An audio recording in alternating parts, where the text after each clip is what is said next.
Gotta turn the mic. Gotta unmute the phone. Yeah. Unmute the mic. Jesus Christ. Anyways, welcome in, Mike and Joe here with you on this Monday night, and part of the reason why the hat's on backwards is because one, I'm trying to pretend to be cool. The other reason why it does not match the shirt, because I decided I'll wear my Delta Down shirt because I felt like wearing this light blue, teal, whatever the hell you want to call it. And then I realized I got my Emerald Down hat on. So Yeah, doesn't matter. No. I mean, it doesn't matter, but No, it doesn't. Now, if I didn't turn the heat up a little bit this morning, when I finally woke up, I would have been in my sweatshirt. But Right. but I like to turn the heat up. I'm trying to think of a good song to think of. I can't think of one. Dumb it. The heat is on. Anyway. I was trying to think of another song, but that Heat wave. Yeah. Well, it's not going to be heat wave here in Philly tomorrow. No, it's not. I think according to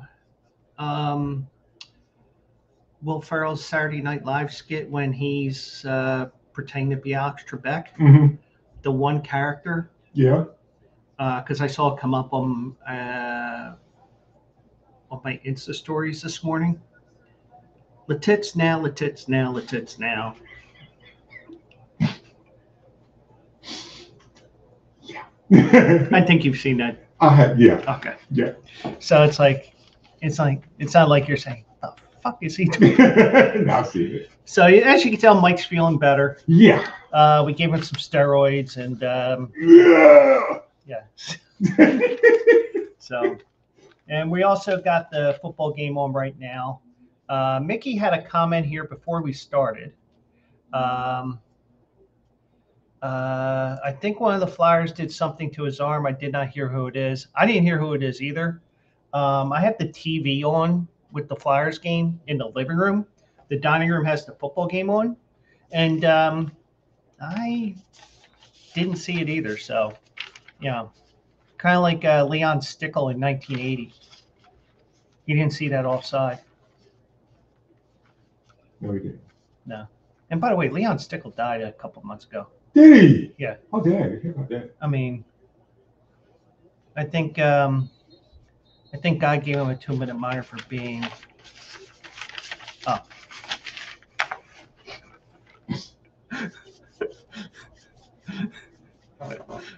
Yes, folks, I understand my buddy's sense of humor. Yes, I got it. And by the way, even though this is not necessarily a FanDuel stream, I still promote FanDuel even though they don't give me any kickback. FanDuel, hook me up, and Mike's looking at me like, over in that direction. Yeah, it is, right there. Yeah. It's get 5, bet 5, get $150 in bonus wagers if your bet wins. And when you sign up for that using that QR code, you will get the promotion that's there right now. But the one reason why I promote it, especially on Saturdays, because I take a lot of with the FanDuel racing. I like to tell you that you can go from racebook to sportsbook, or sportsbook, casino, racebook. So you have the same pot of money for all three things. So you don't have to worry about another one. 2 separate accounts like you have to do with some other horse racing things. Gotcha. So that's I'm going to leave it on there. Why not? If somebody scans it, let me know, and so I can get credit for it. But I do promote FanDuel. I promote everything on Bleacher Brothers, including myself, even though my picks have not been coming in again. My theory of, this trainer first time starter is 23% wins.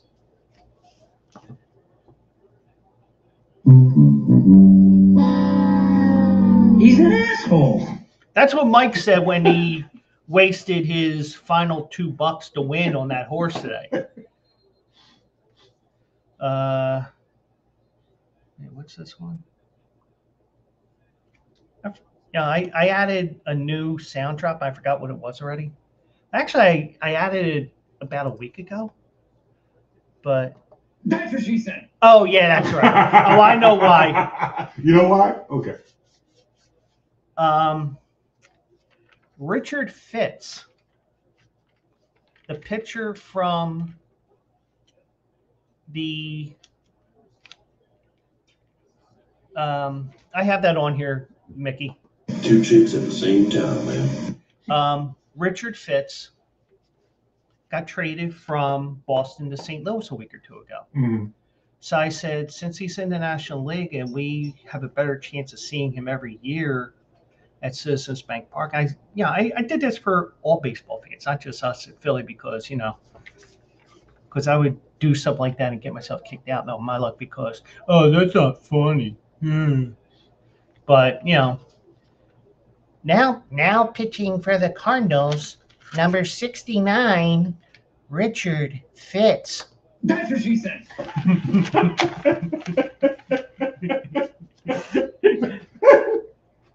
That fits. Yeah. So that's some of the stupid stuff that I come up with, and I need to go through my YouTube stuff again just to make sure all my sound drops are, because I do have.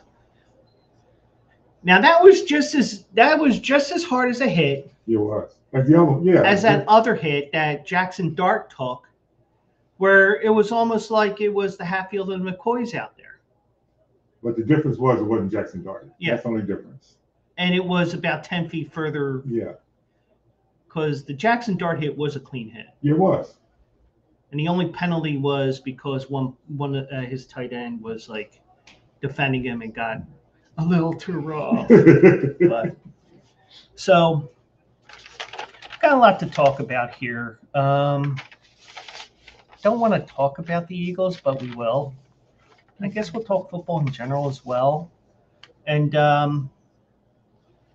just to let you know, I was not in Morristown, New Jersey this weekend.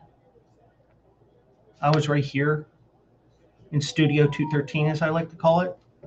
And by the way, I can confirm that Studio 214 next door, well, down the hall next door on the other side of the stairs. Yeah. I can confirm that is completely empty. Really? Well, I told you they moved out because, because I go to fart. There's no there's no camera there. There's no door camera. I'm like, oh man, you're ruining my fun. What the hell? That was interesting. It was. Flubbed the when he's trying to kick the ball, he flubbed it. Now, Young Wei Koo, or as I like to sing, Young Ho, get out of my mind. Oh, he slipped. Oh, there you go. Oh. He planted, but he. And also the hold was a little messed up too. Yeah. Could you see that last minute dip? Yeah. So we got the football game on right now, Patriots are up 17-7. I got the Patriots -7. And by the way, we'll talk about the Steelers head coach, Mike Tomlin, because now I had those 2 5-0 weeks. I sandwiched a 1-4 week between those 2 5-0 weeks. Right. And I had a 2-3 after the 5-0 week. And I've been doing my picks the last month or so because I was getting on a roll. Because sometimes you end up doing the you end up being what's the word I'm looking for, damn it? Doing the same thing over and over again because of luck. superstition. Superstition. Yes. Yeah. So I got a little superstitious because, I put the picks in around 10:30, 11 o'clock in the morning because I got till 1 o'clock to do it. Not like before where you had to have it in by 1 o'clock in the morning. I put them in 10:30, 11, 11:30, something like that. Just last minute things I do before I start going into Spotify and doing all the things I do on Sundays when I'm not working. And I'm doing this and that. And if I had gone 4-1 this week, I would have ended up 35-25. That puts me at 58.3% winners. That gets me over the threshold to at least get my money back. That's true.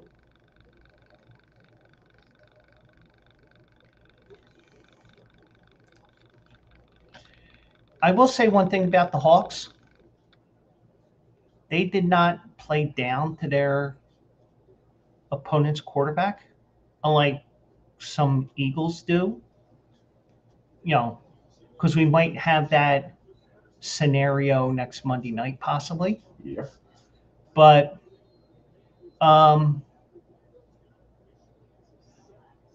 you played a high school quarterback. And you could tell he was a high school quarterback, even though he played 4 or 5 years at, I think it was 4 or 5 years at New Hampshire. And then, because everybody stays in college 18 years, me, it's called a master's degree. Well, it was also working, also going part-time at Drexel. We won't talk about the Holy Family years. By the way, everybody's talking about their football teams and shit. I went to 2 colleges. Neither of them had a football program. That's true. Now, they did have a football program. That's true. AKA soccer. Right. But, Drexel did have a soccer team. Yeah. But when the one quarterback, and, I understand it's the first game, your nerves are, your nerves are through the roof and whatnot. And, you're trying to make a play out of nothing. And you just say, here you go, Seattle. But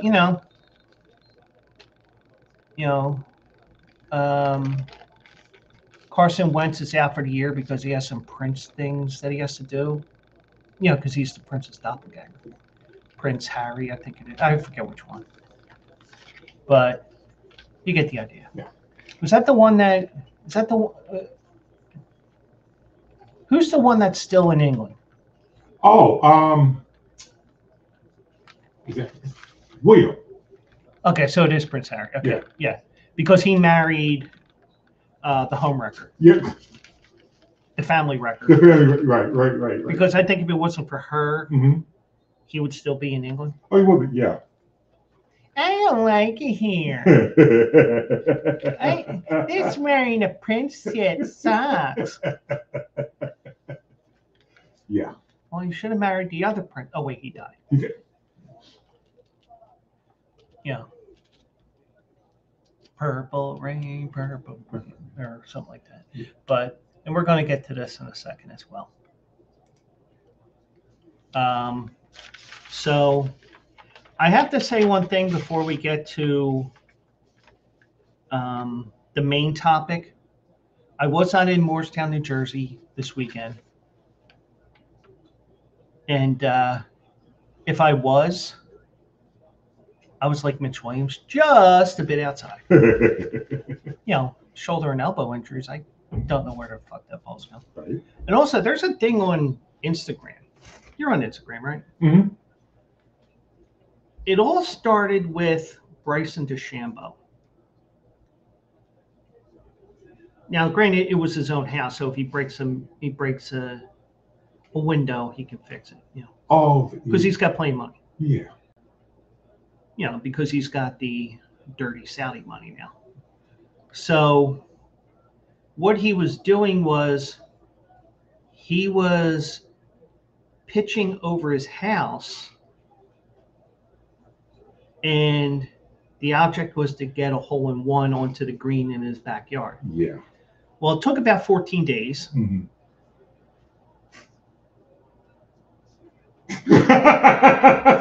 By the way, I got the Patriots -7 on a 30% boost on something other than FanDuel because your boy's broke. We'll get into that. Well, Mike knows about that off air, but why I went with it different. But anyways. Oh. I think the Wait a left. minute. I think the left knee, the right knee was down out of bounds before that.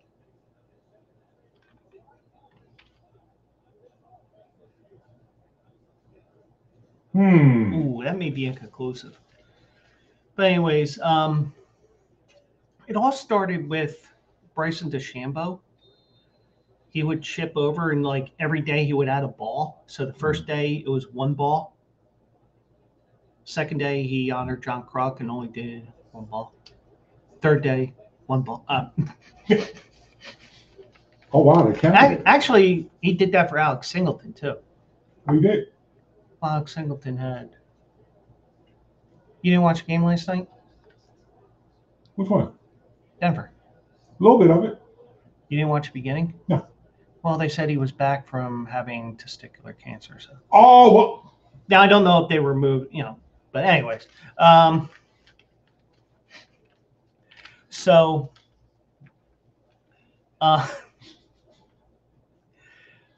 Bryson DeChambeau got to like the 13th or 14th day, and the last ball of that particular day clunk right in the hole.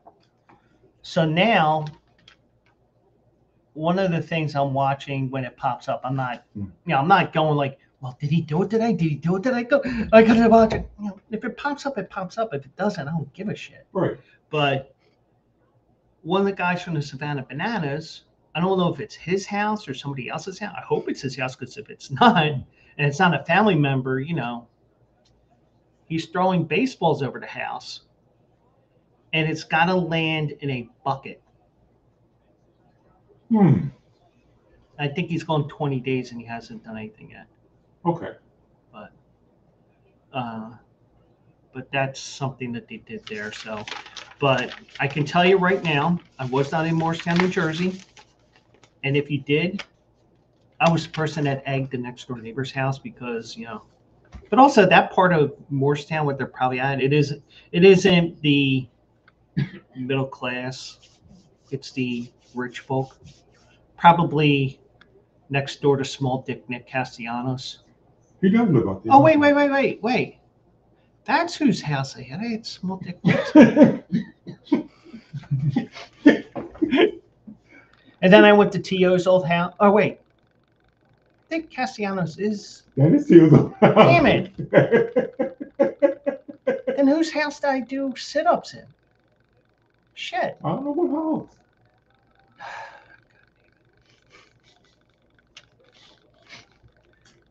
We'll check the tape. God damn it. Anyway, so as they play the Monday night ad coming back to the game here, Eagles and Chargers, Justin Herbert may or may not play next Monday night because he broke a finger. Yep. I don't know what finger, but I'm hoping it's this one. Because he can walk around like this all week. Hey. And but like Mickey said, I think he was down. Yeah, they're gonna calm down. Even if he's down, he's definitely out for the game because he did not look well. But like Mickey said, the Eagles shit the bed. They shit the bed. Oh, that is a fumble.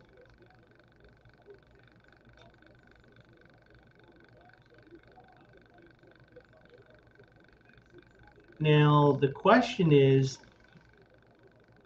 New England did recover it, so. yeah, he know where he is now. Oh, damn it, I don't have a drop for that.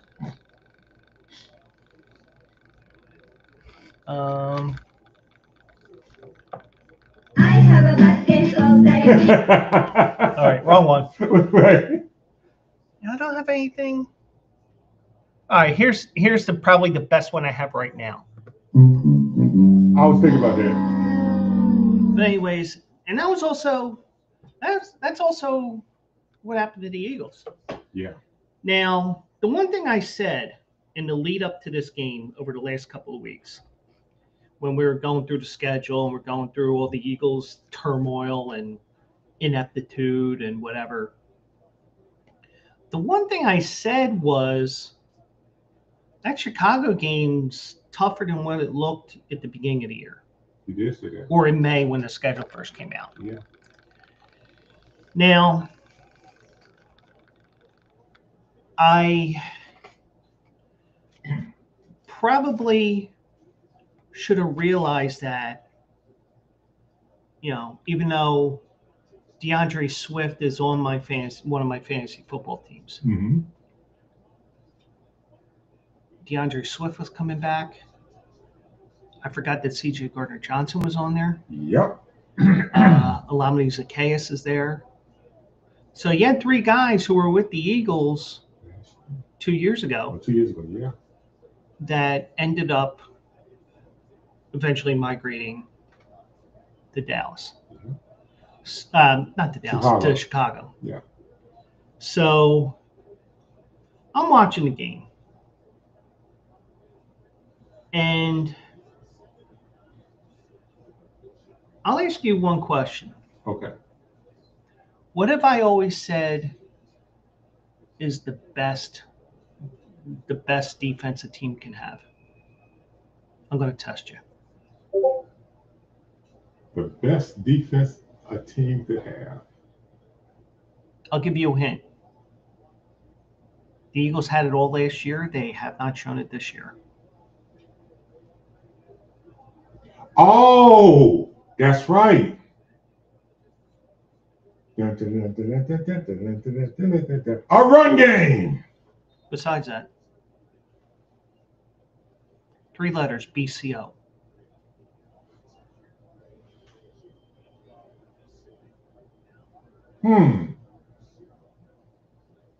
Oh, ball control offense. Bingo. And if I had no, I don't have it. If I had something, well, I can tell you what Kevin Patullo's been like all year. They don't know what the fuck they're doing. Yeah. So the thing is, when you got a team that's pounding you with the ball like the Eagles did last year, and they did well. And I think we now know the guy who got hurt, which sucks because the one fantasy hockey team that I got sucked into, I just brought him back from injury. Oh yeah. Figures. But anyways,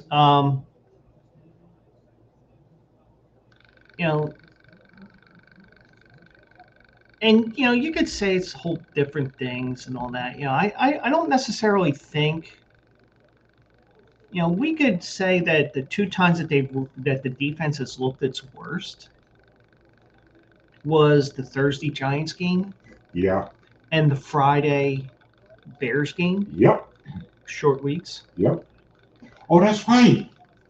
You make a good point. That's right. But I mean, that could be strictly coincidence.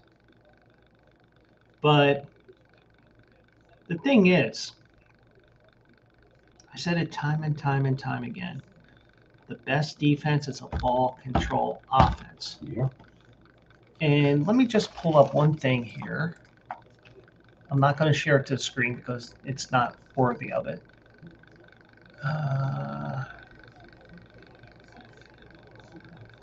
But the other thing they had when the Eagles had the ball control offense last year, they didn't stick with one running back. Although Barkley did get his 2,000 yards, you had another back to come in.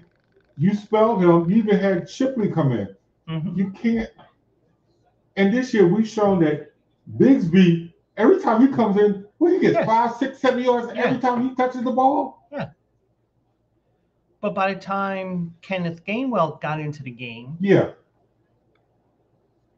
Barkley needed a break because he just ran a 40-yard run. right. So, Yeah, but you brought in another back to help Mhm.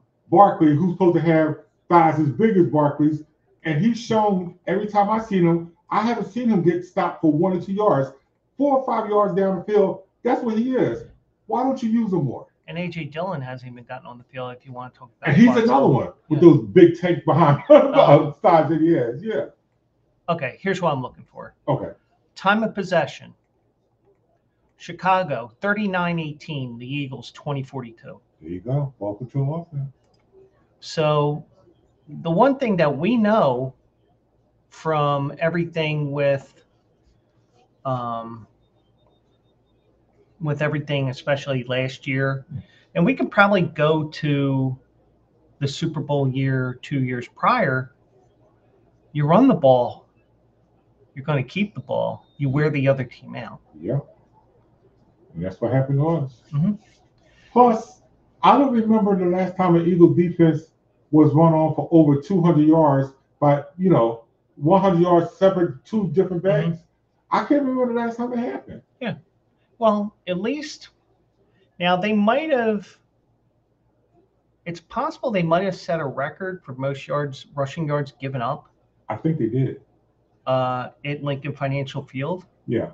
Which, by the way, the Steelers did the same thing yesterday in Pittsburgh. They did. Mm-hmm.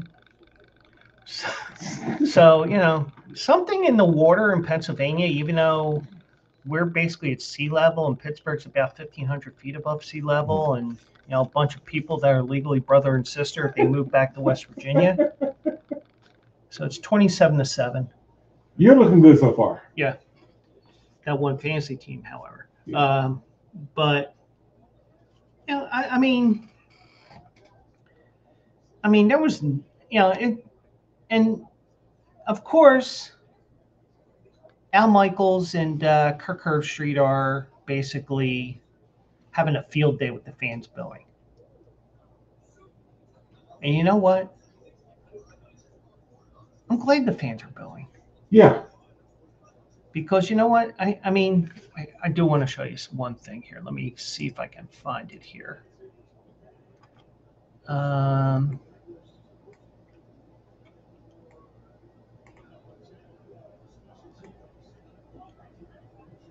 First thing is I have to share the Young Wei Koo. I call him Young Ho because he needs to get out of my mind. All right, now it's been shared all over the place. But I saw it first this morning on Crossing Broad. So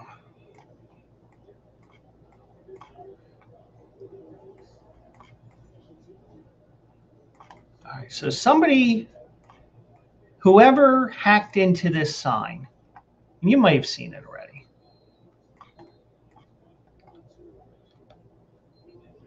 Oh, they took it down already? Shit.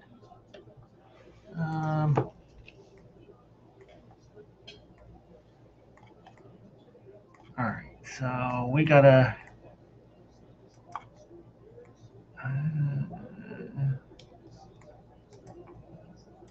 Hold on, let me see if I can find it here. But basically, somebody hacked into the Eagle sign, or to a road sign.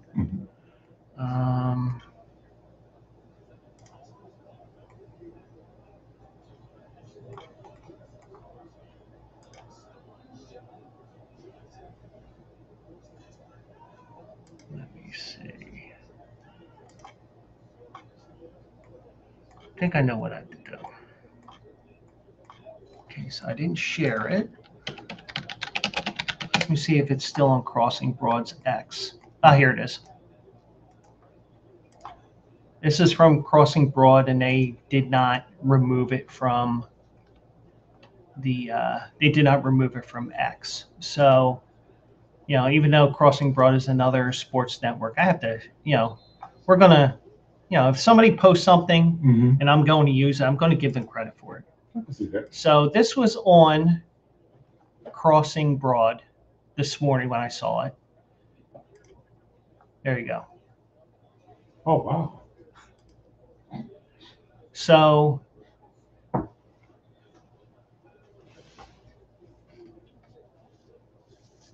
maybe somebody can teach me how to hack into these signs, and I can maybe put something funny on there like I pooped today, or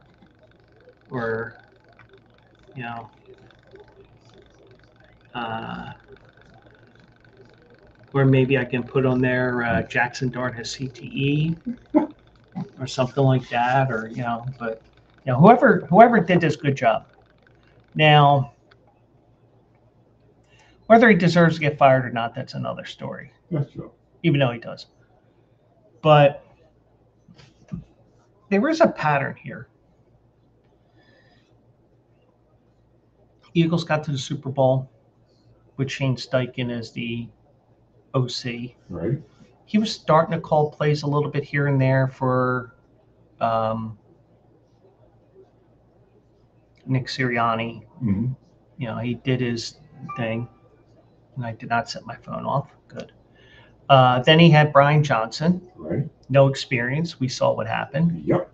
But then again, it was everything. It wasn't just him. Right.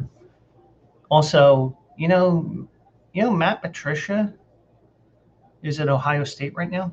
Yeah, I saw that. So, who would have thought it?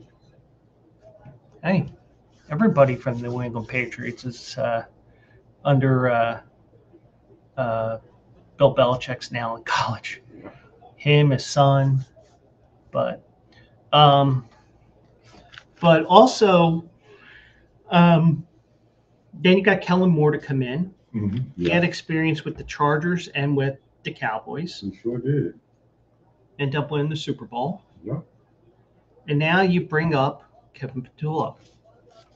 One slight problem with Patullo. No experience. Now, I didn't hear this today, but I saw it on Facebook. Somebody posted on Facebook. So, Big Dick Nick himself, Nick Foles, who is the reason why we call Nick Cassiano Small Dick Nick. Yep. Not because of the size, but because Cassiano always comes up small. Yep. In those big situations. That's why we call it Small Dick Nick, if you haven't noticed. So, what Nick Foles had said, which is interesting, and maybe this is a last resort move before you fire him, Mm-hmm. put him into the press box. And here's the reason why. He can see what the defenses are giving him. Now, he may be a couple of plays away, but, he may be realizing things will play too late. But, it's like, well, it's 2nd and 8 the last time they did this, so I think they're going to do this again. So if they're going to put this defensive play in or this formation in, let's go with this play. Right. Makes sense. So he's, but if he has somebody on his offensive staff in that press box, what are they doing? True. So I just think,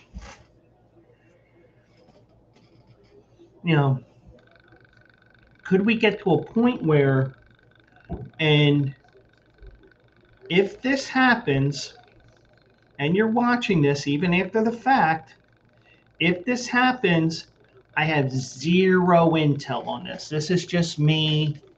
It's kind of like the one time when we had that big mass layoff at work, and one of the managers goes, well, how'd you know? I'm just like, logic. I didn't hear anything in terms of who was getting shit canned because of layoffs, but it was just me saying, well, if you're doing this, then it's just a matter of where you're going to cut it. It was your. But I didn't know. Early but also, I didn't know exactly the cutoff date for the layoffs because it was right after one person that got in there. Right. So, but you know, I really think there's a pothole. There's a pothole like right across the street. Is it? Oh, he didn't make it. Okay. So I just think if Sirianni doesn't, that time I did set it off. But I also have the ringer off, so I don't hear it saying what. And I also don't hear him saying this to me. Who the fuck is that guy? Okay. But I'm thinking, is he fighting for his guy and keeping him there? Or is Jeffrey Lurie going to have to step in and say, you know, if you don't do anything about him, not only is he going to be gone, you could be gone. Because if you remember,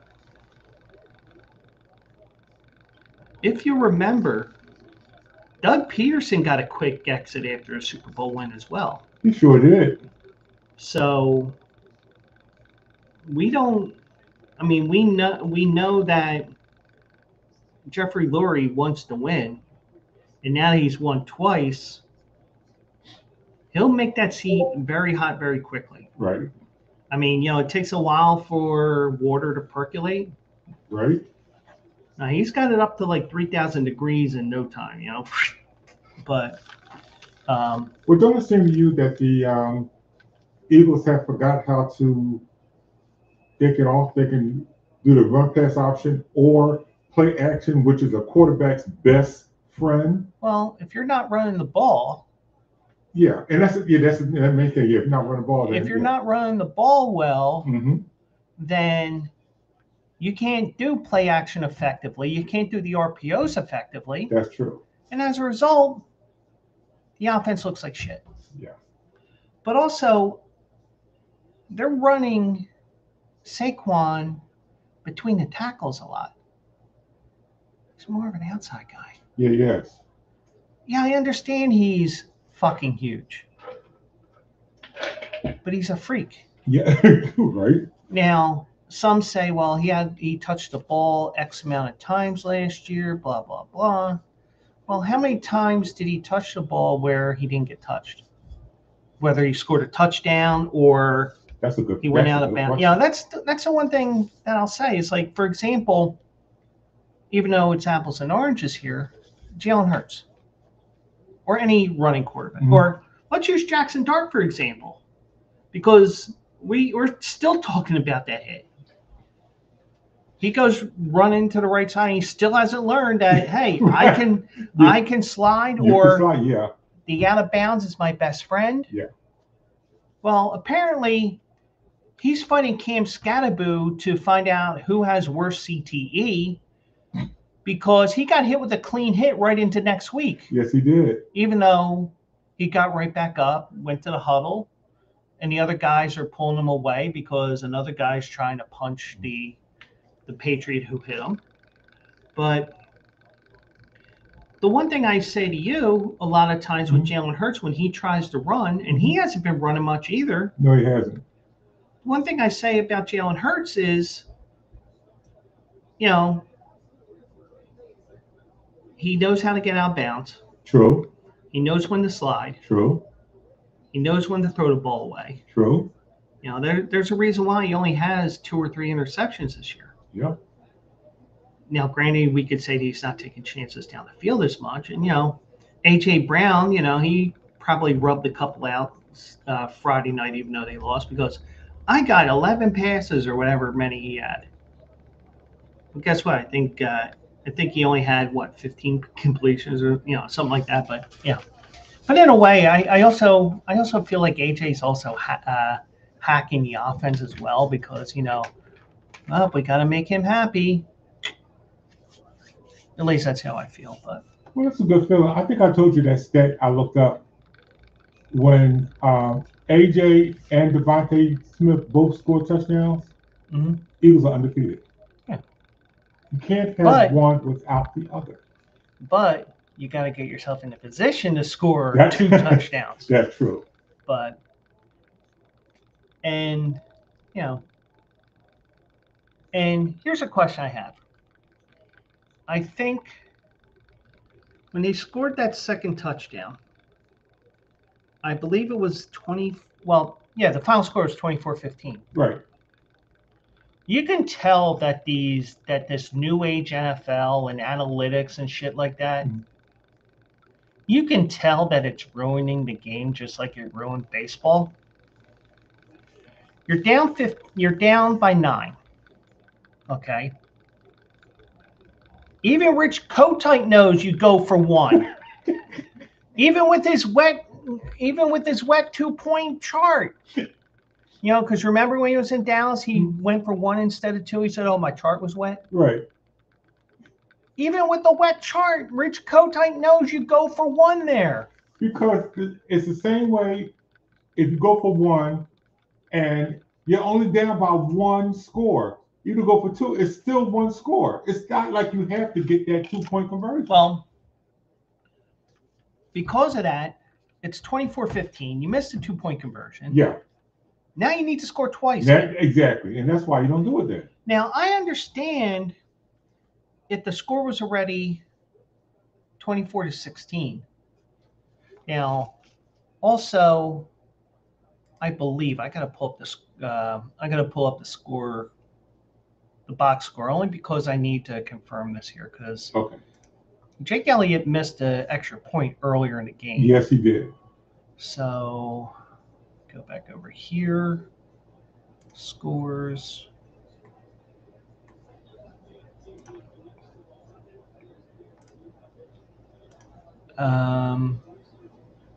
Yeah, he missed an extra point when it was 10-9 because it was going to be 10-10. Right. He missed the extra point. So you're unnecessarily chasing points there. Yep. Because you had a 15-point game. They score the touchdown. It's 9. Now, I understand because when you're down 14 in the fourth quarter Mm-hmm. and you score a touchdown, Right. why is it, I'll test you here. Okay. Why is it that they go for 2? Let's say it's 28-14. Mm-hmm. Eagles score a touchdown early in the fourth quarter, or late or early to mid fourth quarter. All right. 28-14. The time is irrelevant here, other than the fact it's the fourth quarter. Okay. Nick Sirianni goes for 2 after that touchdown to make it 28-20. Why is that? Even though you might not agree with it. Okay, because so it's 28. You said it's 28-14. Touchdown makes it 28-20. 28-20. Why does he go for 2? Because the next time you score a touchdown, they have to, you'll be up by 1, and they have to either do a field goal or they have to, put yourself in better position. So because the new analytics, the way that they do it, you go for 2 because you make it a 6-point game. Yeah. And the next time down when you score, Yep. you kick the extra point, Mm-hmm. and then you're leading 29-28. Yep. Whereas if you missed a 2-point conversion, you're still only down 8. Now you have to go for 2. You have no choice in the matter for the tie. Yep, that's true. Whereas you make the decision ahead of time to go for 2 to make it a 6-point game, knowing that you're still in a 1-possession game if you miss it. Right. I don't know. Wait, let's say it's Don. Hey, Don, what did you think about that call of going for 2 when they were down 9? They don't know what the fuck they're doing. I mean, even with his dementia, and by the way, I have to tell you about that I have to give you the name of that Instagram account, Okay. so you can watch some of the shit that this one guy saying he's a physical PT guy who's a doctor in his field. And we gotta. You got one? Yeah. And I know somebody's not watching right now, so I will have to do this. Not that I care, you know. I mean, this would be a good game that my moderator and I would have. Who can ban this person first? Chat, suspicious user ban fader. And here's the thing. For those that are watching, and even AJ said this a while back, just think about it. You're doing the job of 4 people. I don't care, you know, it's because it's easy because I have 2 computer screens, you know. Right. I mean, it's originally it was for other things, but you know, now that I've streamed 4 days a week, 4 shows a week, 4 episodes, 2 different shows. Right. And then we may, and also, I think I mentioned this last week. I may not have. Why can't I get rid of this? There we go. You know what the day after Christmas is in Southern California? What? It's opening day at Santa Anita. Is it? So I may do a special. Also eligible that day? I may do a special also eligible. I think I did it last year. I think. And if I didn't, you know. But you know, I think day after Christmas, you know, Santa Anita's first race probably won't be till 2:00 Eastern. Right. Because there's a show that's on at 10:00 in the morning, so I probably would do it at 11, or you know, maybe do it like or maybe tape it or whatever. Okay. Yeah, I could do that as well. I just got to learn how to record it and then get it to, you know, some tinkering I can do on my off days.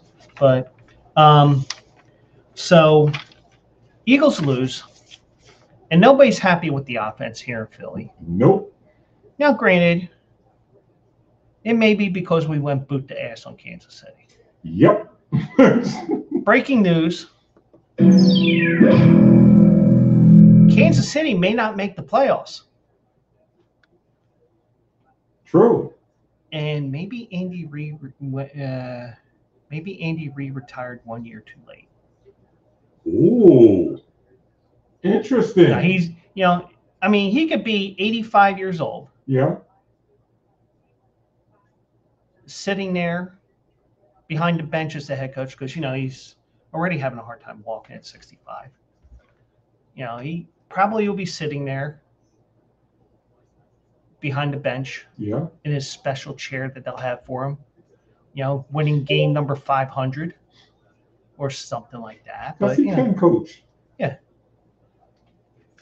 You know, and I mean, if he makes it to 85, because, you know, he likes his hamburgers and barbecue and. Okay, I do too. Well, we all know about Andy Reid. I mean, one, you don't order after him at McDonald's because he ordered the entire menu. And 2, you don't go into the bathroom after him either. Oh, not good. No. But I will say this. Whoever found Kevin Patullo's address, can you just leave him be? I mean, this is kind of like what happened to Dan Campbell. Yeah. Last year. Yeah. Now, Dan Campbell, you know, he sometimes needs to realize that a field goal is good. Let's look at 2 years ago. San Francisco kicks a field goal. You're still up. You're up either 14 or 17 points at the time. It's okay to kick a field goal Because guess what? At that point of the game, you could match their scores. Instead, you turn that little snowflake into a full blown avalanche. Yes, he did. Yes, he did. So, but the one thing is, and I don't know how they found out his address. I didn't even look. I thought like maybe they Googled it or whatever. I don't know, but I mean, you know, I would think that they don't. I think it'd be pretty hard to find that information. It would be. It has to be. Also, if we remember from when the Eagles arrived home from the Super Bowl, and the local newscasts were right outside the stadium, and they were like, "Well, this is this person." We Right. don't know. We don't know who's in this car because guess what? They have this heavily tinted. Did somebody? I mean, this is what I'm thinking. Okay. It's either one of two things. Somebody has connections with the Philadelphia Police Department. Ooh. And I have a funny story with this as well that I'll tell in a second. And they know somebody who has a desk job at the police department, because it isn't just the guys and the men and women on patrol. It's also people that work the desks. Right. Did they say, hey, check this, run this license plate. It's a New Jersey tag. Let me know, because I think it may be him. Wow. Only because when I think the statute of limitations are up, it's like my friend who was a cop has been out of police. I think that's like 25, maybe even longer than that. He had a desk job at first with the police department, then he got into the police department. We looked up a license plate. And next time we got together, he goes, "You're not going to believe the name that came up to that tag." I go, "Oh, really?" He goes, "Yeah. I'm going to make a name up." Okay. John Smith. Our friend's name, who has nothing to do with these people in this car, was John Smith. Wow. And that was just something between the two of us. Right.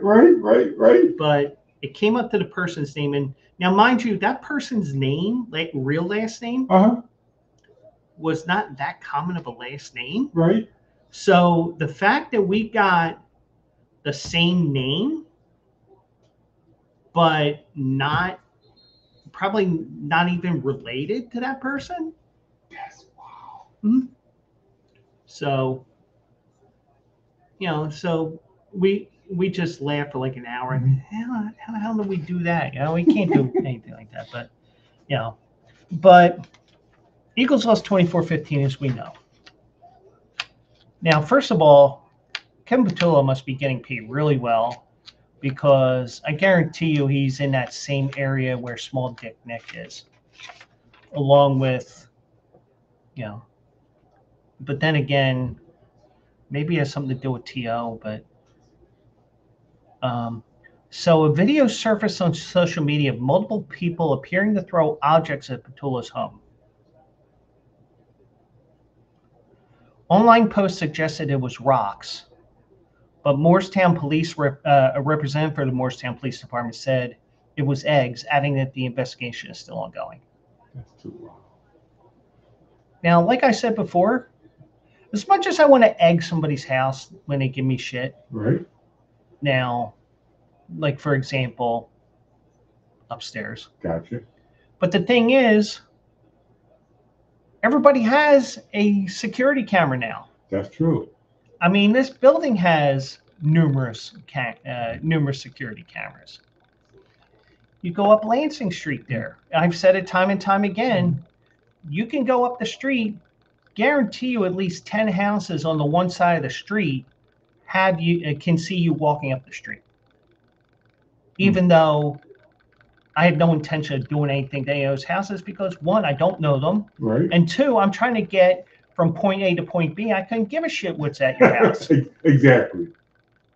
Even though, might see somebody cute there, that's something different, but, their penthouse forum. I But remember that too. But seriously, as much as you want to do that, first of all, how did you get the address? Exactly. I mean, we might have to do a Google search here, just see if we can pull the address up just for shits and giggles. And now that I said that, I can tell you I did not do that. And the thing is, and also, not only are there no eggs in my refrigerator, there haven't been eggs in my refrigerator for 8 years because I do not eat eggs. I don't like eggs. Oh. The only eggs I like are when I try to fertilize them.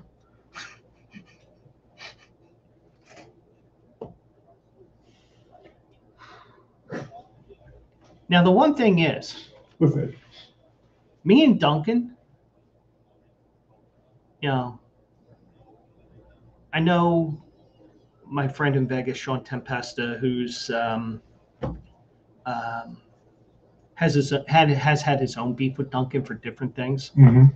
My beef with Duncan is this: you get a sandwich, and I click no egg. Right. There's a little less mass to it. That's true. And from earlier today that Catholic Mass is just Catholic force minus divided by Catholic acceleration. But the one thing is, I pay the same price with no egg as if I'm ordering egg. Why? You don't adjust the. I mean, it's kind of like my whole brown. It's my whole brown bag, and now the city wanting to charge you, the city making charging everybody 11 cents, which means a brown bag at Giant, for example, which is 15 cents because it's got the handle on it. Right. They're probably now going to charge 30 next year, which wouldn't surprise me. Okay. So the point is, the city of Philadelphia didn't realize that, but the point is, I'm paying the same price as egg without the egg, but it's like, but I mean, but the thing is, no matter what the prices of eggs are, because I don't know, I don't care. Prices of eggs are probably still pretty high. They are. But then again, so is everything else. But you get the point. Yeah. I'm sure another bird flu is about to hit us, or whatever. I'm sure that's going to hit us, and the eggs will mysteriously skyrocket to $15 a dozen or whatever. But why waste your money on that? Oh, I need to egg his house. Yeah, what are you doing? You're just making him use his garden hose in the middle of fucking winter. Yep. Well, if you want to really get even with them, now, I don't know. This is probably going to get me into trouble and get us canceled. Well, it's not dead of winter yet, but, like maybe if the Eagles lose early in the playoffs, you go to his car and you dump a gallon of water on his lock. Ice. Ice, baby. Ice, baby, yeah. Nothing. And seriously, do not do that. Yeah, please, guys, don't do it. And mind you, somebody will snip that to 3 seconds and say, pour ice on his car, on his lock. No, don't do it. I'll show the authorities my whole video, and but I know that they'll say, well, you said this. Well, that's just whatever. But so Patullo's been under scrutiny, rightfully so, because you had a championship offense that went to shit. Yep. I mean, the highest salaried offense in the NFL ranks 24th in yards, 304 yards per game, 23rd in passing at 196.3, and 22nd in rushing at 108.5, and 19th in scoring at 22.5 points per game. Not gonna do it. Huh. Not gonna do it. And I just think with everything that happened with the game on Friday, I think in terms of the defense, I think it was just a perfect storm with everything. I don't think it was necessarily, I don't necessarily think it was because it was the short week. Mm-hmm. I just think that their offensive line knew what they had to do, and they did it. Whereas our offensive line is a little bit beat up right now. Has been beat up all year. Lane Johnson may be back for the Raiders game, from what I heard. So, but even so, the line's been hurt. I think Mekhi Becton was the guy that you should have kept if you could. He ended up going to the Chargers. You see how well he's doing. Not. But sometimes you get the right coach, the right motivation. And I don't think it's anything on Stoutland. I just think it's a perfect storm of everything. Injuries, players just not producing, the offensive coordinator not doing his thing as well, and not putting, like one of Andy Reid's favorite things, got to put the guys in the right position to win. Time is yours. He hasn't been doing it. No. So you look at everything, it's more than just Saquon not getting any yards. It's not AJ not getting his passes. It's everything. And you're going to blame Hurts. You can't. I mean, even though everybody will go Hurts because he's the guy on offense, Mm-hmm. It's everybody. And it's also the offensive coordinator and it's the head coach. It's a little bit of everybody. I got two things for your consideration. Mm-hmm. I think another thing could be psychological, because they should have won that game in Dallas on Sunday. And for them to lose it the way they lost it after being up 21-0, Mm-hmm. they might not have got over that. And you know what? Now that I think about it, let me just check one thing here. Yeah, that Giants loss on Thursday Night Football that I mentioned before, Mm-hmm. that was the Thursday after they blew that lead against Denver. Oh! So we had the same script. We have a pattern. Now, wait. I think either Kraft got finished with a crafty or he just shit himself. Because he was like this. I saw it come up. I'm like, I know what's going to happen. So it was one or the other. I don't know which one it was. You know what? I didn't think about that. That's a pattern. Well, so I know what's going to happen on Monday then. But the one thing is they came back with a road game. Now, granted, the Chargers game is going to be a tough game for a different reason. Right. Whether it's facing a backup quarterback or, because, the Eagles notoriously, not just this year, they always have hard times with backup quarterbacks, even though Trey Lance is dog shit. which means he'll throw for 4 touchdowns. Now I said it. They played a tough road game at Minnesota. Now, Minnesota's not that good, but we all know. Skull. Foles. But, but you're going to have a tough game in LA because it's Jim Harbaugh, a.k.a. Screech's cousin. Right? You remember that from... Yeah, I remember that, yeah. See. So...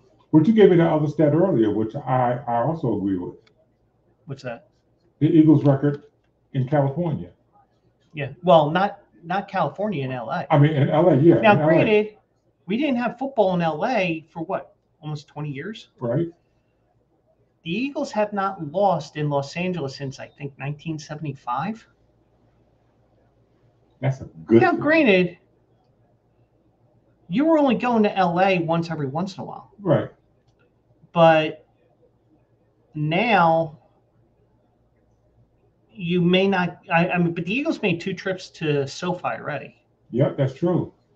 They had the Sunday night game last year. The year before was a game with a Sunday afternoon game. Mm-hmm. Then they played in Carson, which is still technically LA, even though it's not, when they played the Chargers. Yeah. And then they played they played at the LA Coliseum against the Rams. Yes, they did. When we got to learn about the beginnings of the legend of Big Dick Nick. Yep. But I don't know about you. I mean, for an 8-14, He missed a field goal. I mean, for an 8-14, who missed that? The Giants? No.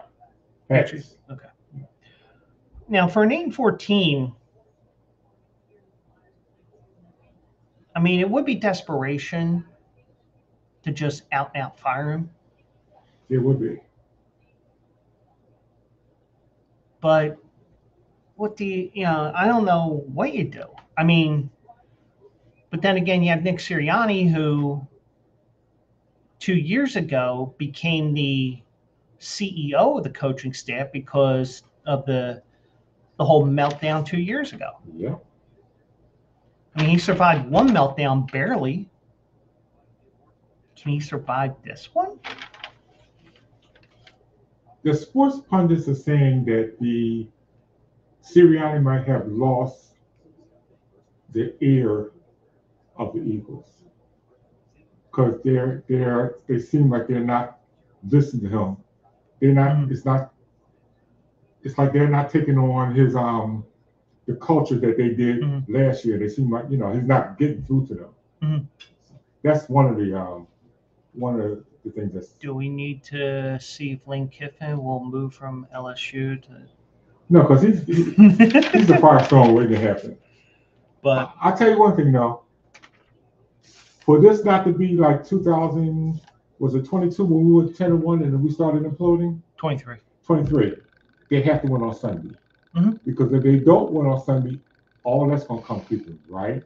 I mean, the game that's key to me mm-hmm. is the Raiders game the following week. That's here, right? Yeah. Now, granted, it's a short week. Yeah. Coming back from LA. Right. So we didn't get any favors there. But you're playing a team that's dead. That's true. And we don't get the Chip Kelly return because he got shit canned. Yep. I just think that's the key game. Okay. If you blow out the Raiders by 30 or 35, 40 points, mm-hmm. then we'll know the swagger is back with the Eagles. Okay. But if you let the Raiders hang around, ooh. Especially when you got Geno Smith, who regressed big time this year. He did. They only got one real. Well, they got 2 star players on offense. They have Ashton Genty and Bowers. And Bowers, yeah. Other than that, I mean, and of course, if somebody's a Raiders fan, they're, well, you forgot about this person. You forgot about this person. We're just going off the top of our heads, people. I mean, yeah, Max Crosby plays defense. He doesn't play offense. He's not J.J. Watt in his early days of J.J. Watt's career, where you may occasionally see him be a tight end eligible. I'm eligible. Right. So. But you got a point there. That they would have to win that Raiders game by at least 2-3 touchdowns. Yeah. Then we'll know. That'll tell us everything. Have a game where Tanner McKee plays the fourth quarter because they're ahead by 35, 40 points. I would love to see that. Yeah. So, but Eagles are in trouble. We can agree on that. Yeah. How you fix it? I don't know. I mean, the problem is if you fire Patullo now,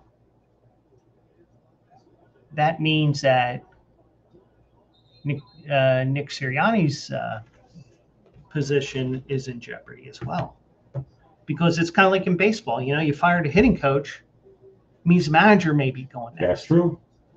But, man, that hit. They replayed that hit again. But, but we spent an hour talking about the Eagles there. So we'll get to Lane Kiffin in a second. But first, let me remind you about my Saturday show. And what show would that be, Joe? That's the I Wipe My Own Ass show. I wipe my own ass. That show. Oh, that reminds me. I need to put on here the goddamn Jets. No, also eligible Saturday morning. Okay. Yes. 10 o'clock. Tentatively planning Aqueduct. Now I'll tell you why in a couple of moments. Okay. They have the Cigar Mile. They also have the Bill Clinton cigar. I'm sorry. Little reference from what got him impeached. So we have the Remsen, we have the Demoiselle, which is a Kentucky Derby and Kentucky Oaks prep race, respectively. We also have the Cigar Mile, and also on Saturday, because where did I put it in? Also,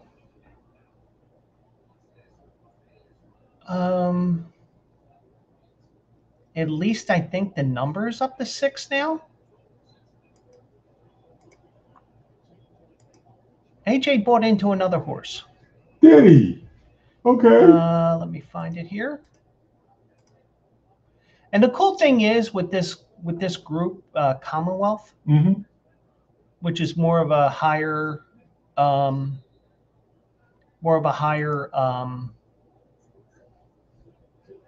paying micro share type thing. You're paying more per share than you would at my racehorse, where I'm aiming to go to eventually.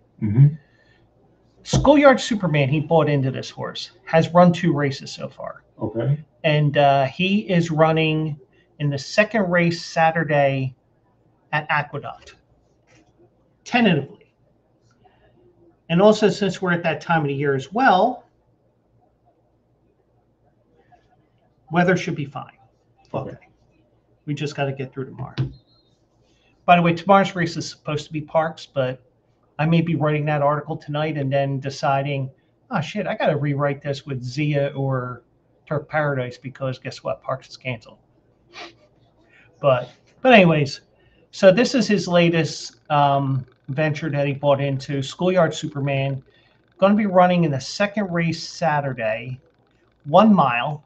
Now, one thing is, I will let you know, this is a different animal with the 1 mile race at Aqueduct as opposed to Parks. Okay.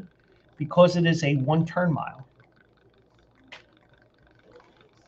So he will be running Saturday. He has the 2-hole in that race.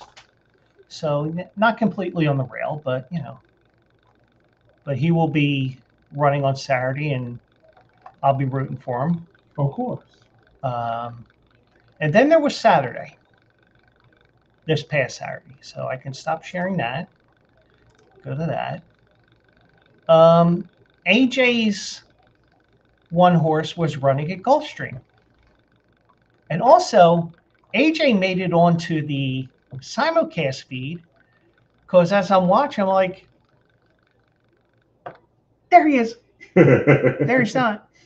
Because, they take pictures and you got to be in the paddock area and all that. And right. So the horse that he's highest on is the Town. Whoops, I did not want that.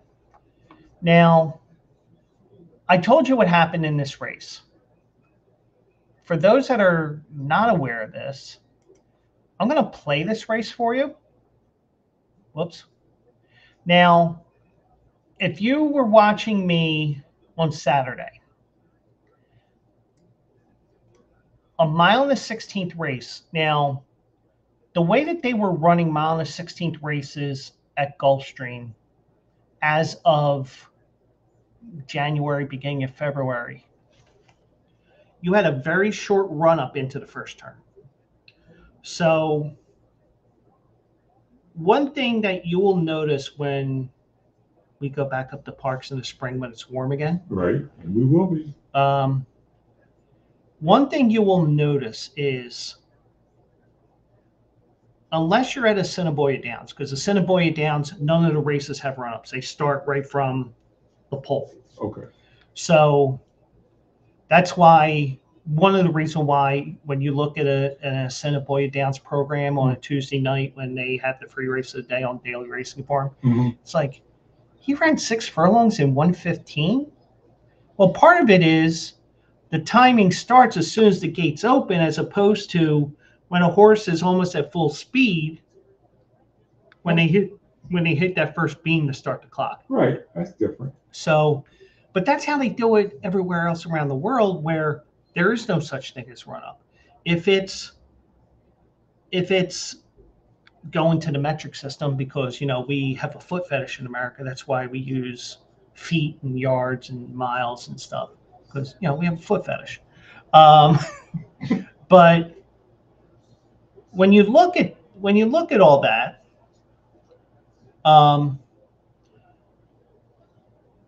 they will have a 1,600 meter race. And you can watch even when let's say a horse is coming from Europe to the United States for a race, and you want to see the past race on FanDuel. By the way, FanDuel promotion. Right. Bet 5 get 150. That's for the sports book, but you can, once you win a couple of bets, you can use it on the races. So, like in the program itself, it'll say that the race was 7 furlongs, which is about 1,400 meters. So you may see 1,416 meters because they're actually telling you how many meters is actually in the race. Okay. Whereas, well, that was stupid.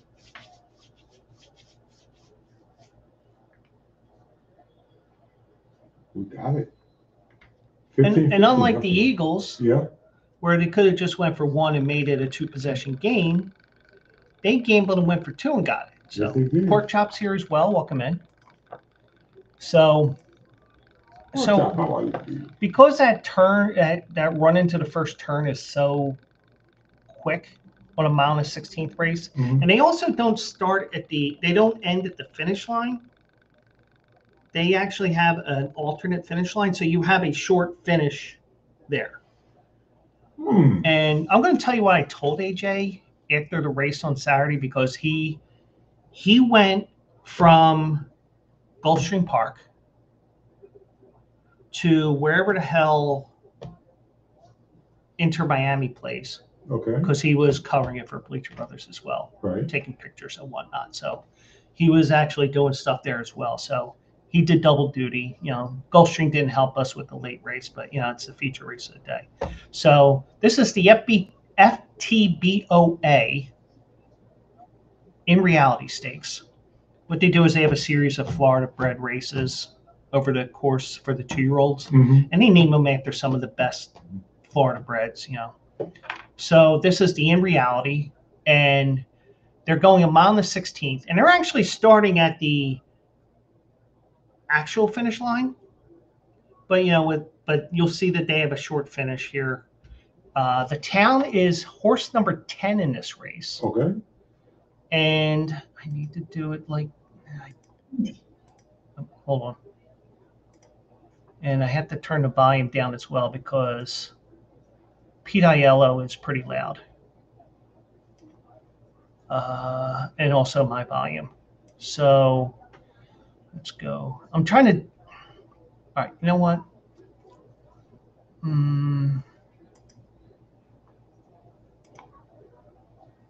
Because I'm showing the result here. It's just because of the actually, fuck it. All right, so there we go. So if you didn't catch the result, tough shit. I ruined the tees, but he is in the 10 position, which means he's second from the outside. Now, granted, he's in the 9 post, but because one of the horses on the inside of him was scratched. So when a horse is scratched, you move him in one. Right. Unless it's the Kentucky Derby and like the 4 is scratched, then you move 1, 2, and 3 to the right just because of the turn there. But here is the Florida Star Stakes in reality stakes. The 10 is the town, which is AJ's horse that he bought into. Here we go.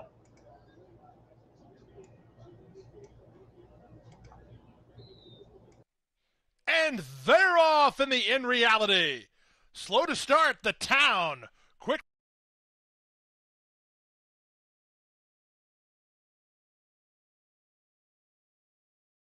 to start, Trelawney from the far outside draw. He uses his quick first gear to get over from that outside gate, but he's beat to the punch by Roger That Dana, who's the early leader. Roger That Dana rounds the turn on top by almost 2. From the outside, Trelawney is now second. Kozolite's in no hurry. He's third at the rail. Followed between horses by Strategic Risk, who's an early 4th. Supreme Honor's up on the outside. Squire is from between horses, a length better the Prost. Then it's back to Camagol, who's a length and a half in front of Hawk. And after a bad start, the trailer is the Town. 23-2 for the opening quarter. Roger That Dana and Marcos Meneses to the first finish line, a length and a half in front. Racing second is Trelawney. Kozolite is biding his time, third at the inside. He's moved to second now. Zayas puts him in the clear to avoid any traffic issues. Squire is next. Up on the center of the racetrack is Supreme Honor, driving through at the rail, Strategic Risk. Back from there, it's Prost. He's racing together with Supreme Honor. Then it's back to Camagol, and the trailers are Hawk and way back to the Town. They went to half in 47-4. Roger That Dana has the lead. Kozolite with no excuse, but he's working a bit harder from second. Third and gaining is Strategic Risk. 3 back to Prost, who's at the rail. Then to the outside, Trelawney as they round the far turn. Zayas is working overtime on Kozolite, and he's not responding. Roger That Dana, the leader. From the outside, here's Castellano on Strategic Risk, taking up the slack second through 3 quarters in 1:12-3. Less than a quarter of a mile to come in the in reality, and Strategic Risk has powered past to take the lead. Off the turn and the stretch drive in the colors of John Oxley. It's Strategic Risk, the son of Noble Bird, by 5, by 6, and still moving away. Strategic Risk blows the doors off the field. He wins the in reality by almost 10 lengths. From way out of it and up for second is the Town. It's closer for third between Roger That Dana and Kozolite in 1:44-4.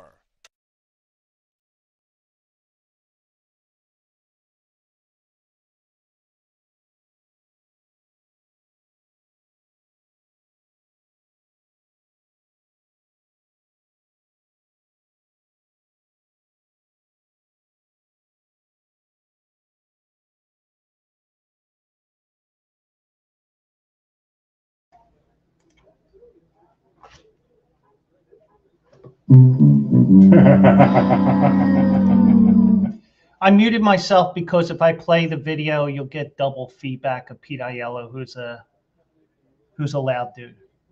But it's just the way he is. Even when our boy Defo interviewed him a couple of times on the show, it's just the way he talks, kind of like how you talk. It's not a slam on you. It's just the way that you talk. You're not muted. And here's the way that I talk a lot of times. But just the way that you enunciate. Me, I'm more soft spoken, but the town finished second. Now he's still a maiden. He's only run twice and he's finished second twice.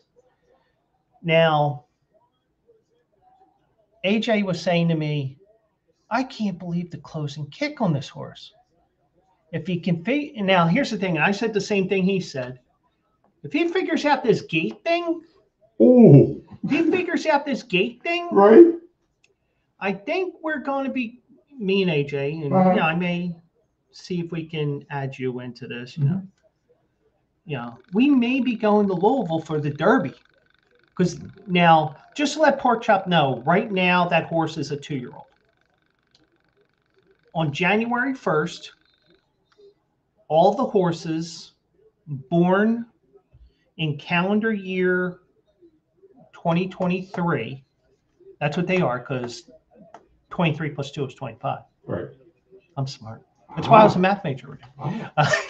Not seriously, but those horses that were born in 2023 on January 1st officially become 3-year-olds in terms of classifying horses and right. the restrictions, because 3-year-olds usually run just with 3-year-olds for the first 4 months of the year. So if he can figure out this gate thing, this is a horse that could do all kinds of stuff. Now, AJ talked to the main owner of Commonwealth. Mm-hmm. And this horse doesn't like to train. But you saw the natural ability that's there. I see, yeah. Now, granted, I don't know what the buyer speed figure number was on that race. Mm-hmm. Now, I don't know if it was a 61 like the first race or whatever, but, if there's improvement there and it's like in the 70s or whatever, I'm happy with it, even though I don't have a stake in the horse. Right. But, I don't know. And we can't have horse stakes because, that's illegal in the United States. But he was in last place. He was dead last. And ended up in second place. And also remember, that's a first wire finish. So you had about an eighth of a mile to the finish, and he's also 6, 7, 8 wide on that turn. Now, granted, Gulfstream is more forgiving with their turns than a Parks, a Delaware Park, or even if we want to go into bull ring tracks, Delta Downs, which is a 5/8 of a mile track. I only mention that because it's a 3/4 mile track. Okay. But the turns are very tight. Right. So those turns are a little more forgiving. Now, the owner thinks this would be a turf horse eventually. I told AJ on Saturday, but this is me, the guy who's labeled the expert, but I don't like the title, even though it's for the sake of Bleacher Brothers. I said, just let him run on dirt. See if you can get him in the Derby. And once April or May comes, middle of April, when you find out that you don't have enough points to get in, or you have the points to get in, you could probably put him on the grass end of April, beginning of May, when he's not going to be in the Derby. Right. Because when May comes around, there's no restrictions on the distance.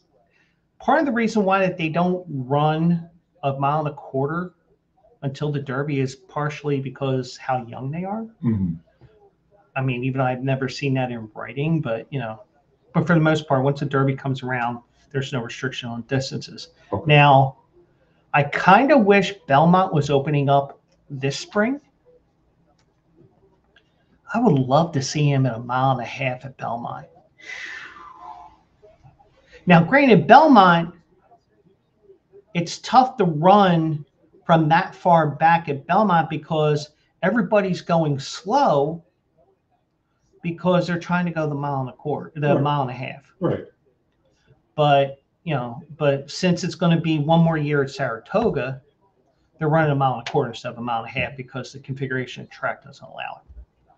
But yeah, I said what they need to do. And I said, just to let you know, that was a short stretch run to that race. So you didn't get the full 1.16 miles to the finish or whatever it is. Right. I said what my amateur eye is saying, even though I'm labeled the expert on BleacherBrothers.com. I said what they need to do, they need to put him in a maiden special weight going 1 mile, because getting a 1.1 mile race in December isn't going to happen at Gulfstream. Okay. Put him in for 1 mile.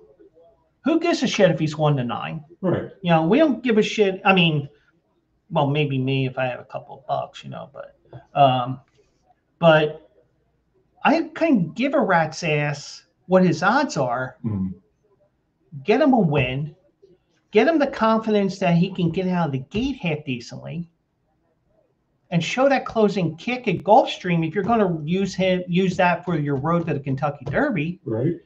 Use that as a full stretch run to show off that run, close, and win the race. Now, I mentioned this to AJ, and I was hoping this was a Brad Cox horse. It wasn't. It was a Chad Brown horse. Mm-hmm. Do you remember Sierra Leone? Yes. He won. Well, he finished third in the Derby, but should have been. He finished second in the Derby, but should have been disqualified the third. Right. I mean, he only made one run. He was at the back of the pack, but he always made that closing run at the end. I remember, yeah. I compared him to. I said, you have another Sierra Leone on your hands. Oh, wow. The way that he closes. Now, with it being Brad Cox as the trainer, he could be anywhere. But I think because he's a Florida bred, mm-hmm. Now granted, these stakes races that he would be in, because there is a race that is for 3-year-olds that is not part of the Florida road to the Derby. Mm-hmm. I hope they don't put him in that. I hope they put him in a maiden special weight. Okay. Because I don't know the distances that are involved. One of the races is a mile race. Mm-hmm. Put him in a mile maiden special weight race, just so that you can get the confidence of him getting out of the gate. Right. Because apparently he's a pain in the ass to train in the morning. Kind of reminds me of a horse, Tiz Now. And there was a documentary on back when it was TVG. Mm-hmm. Did not train in the mornings at all, and sometimes even refused to train. Oh, yeah. But when it was game day, yeah, he would race.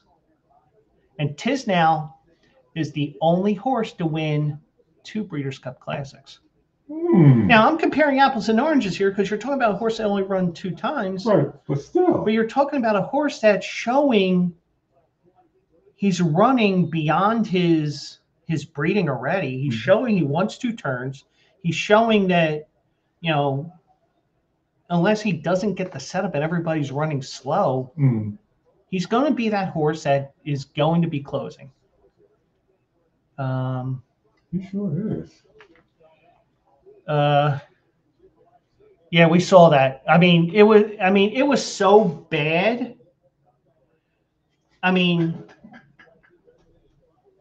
Was it the Pittsburgh game where Boswell took a chunk of the turf out and almost fell and broke his leg earlier in the year in Pittsburgh? That sounds familiar. I remember because that. I think he's talking about Young Wei Koo. Mm-hmm. when he went to kick, and when he kicked, Yeah, like his foot. I think that's what he's talking about. Okay. And yeah, that was the Patriots need to wake the fuck up, because all of a sudden my Patriots -7 is a little shaky right now. If they can get a stop here, I can breathe a little easy here. And yes, I am that fucking broke right now. And anyway, I told you about Schoolyard Superman. Yeah. I said tentatively running on Saturday. Okay. Because yesterday they ran one weight. One weight? Yes.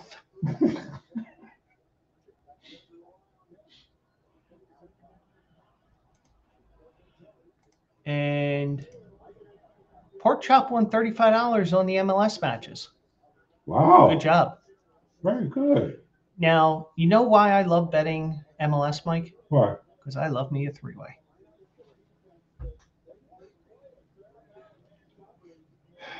Because when it comes to a 90-minute line, yeah, you bet either side to win, or you can bet for the draw. You do love three ways. Gotcha. Okay. I mean, it's almost as good as 2 chicks at the same time. There you go, Mickey. I played it again for you, if you're still watching. But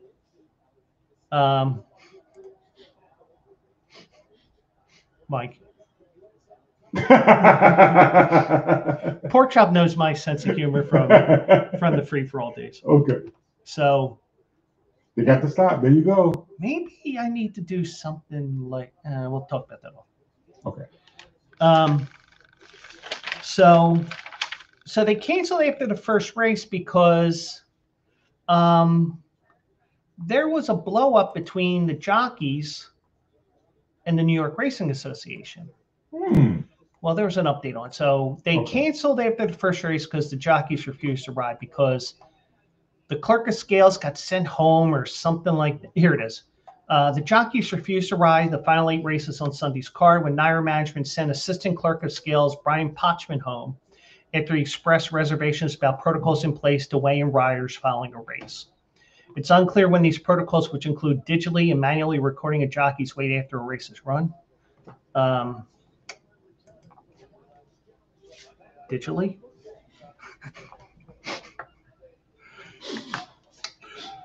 Okay, get on the scale. River!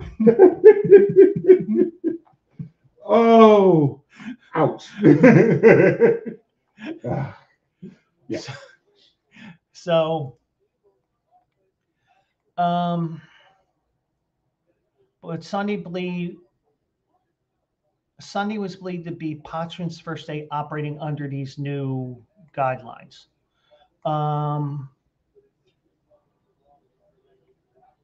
So they had a call today.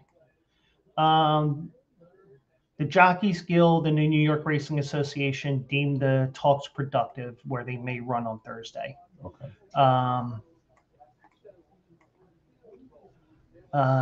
Sunday, Kendrick Carmouche, who used to ride here at Parks, he's now the rep for New York.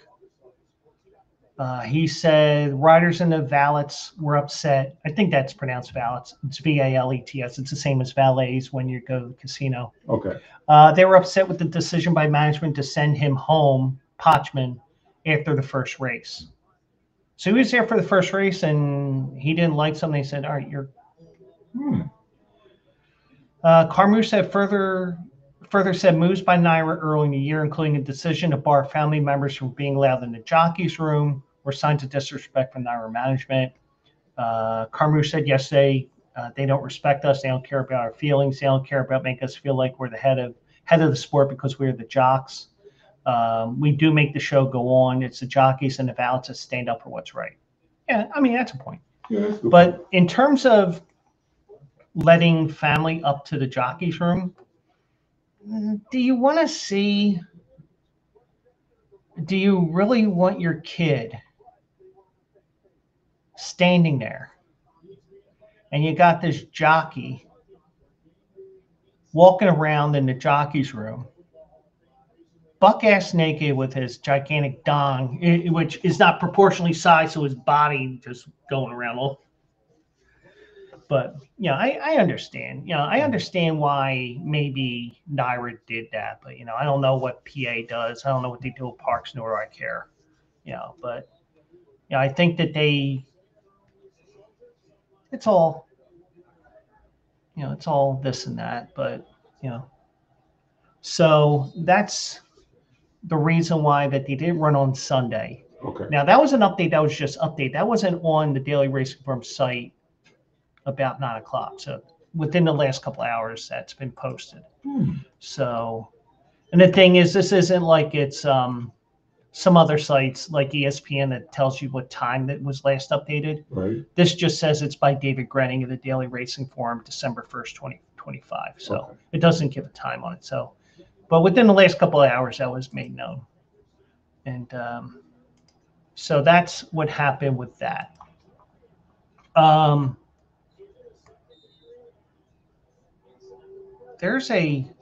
Now you were saying about Abdul Carter sitting on the bench. Yeah. Now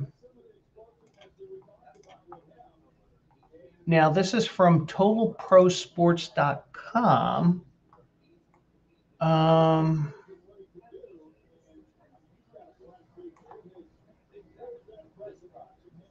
Oh. What? According to Wesley Steinberg on X, I want to make sure I mention who said this because I'm not getting myself into trouble here because, if this is not true, then I'm not the one that's going to get sued. You can sue this guy. I'm just being the conduit here. Gotcha. And I know we still haven't gotten to Lane Kiffin yet. I mean, this is probably something that would happen under Lane Kiffin's watch. But this may be why Brian Daboll got fired on top of everything else. But even though Brian Daboll ain't around, here you go. Abdul Carter will miss the first drive tonight for disciplinary reasons after getting caught watching porn in a team meeting when his headphones disconnected.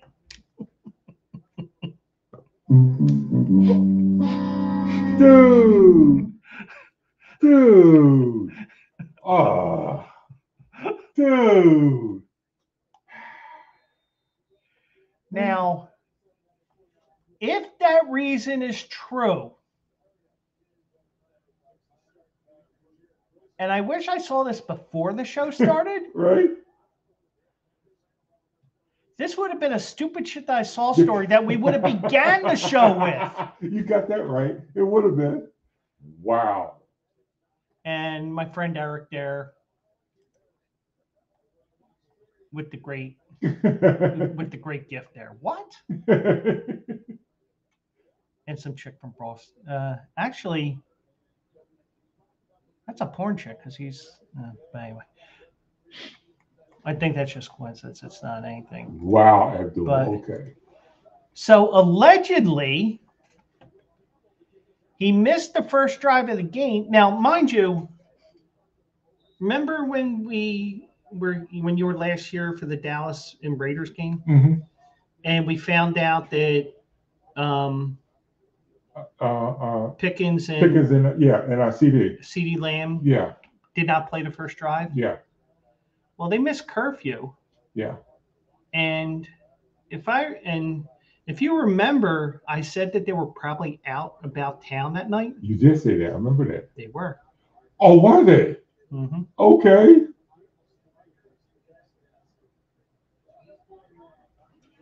But that is a new reason to get yourself. Now, I'm guessing his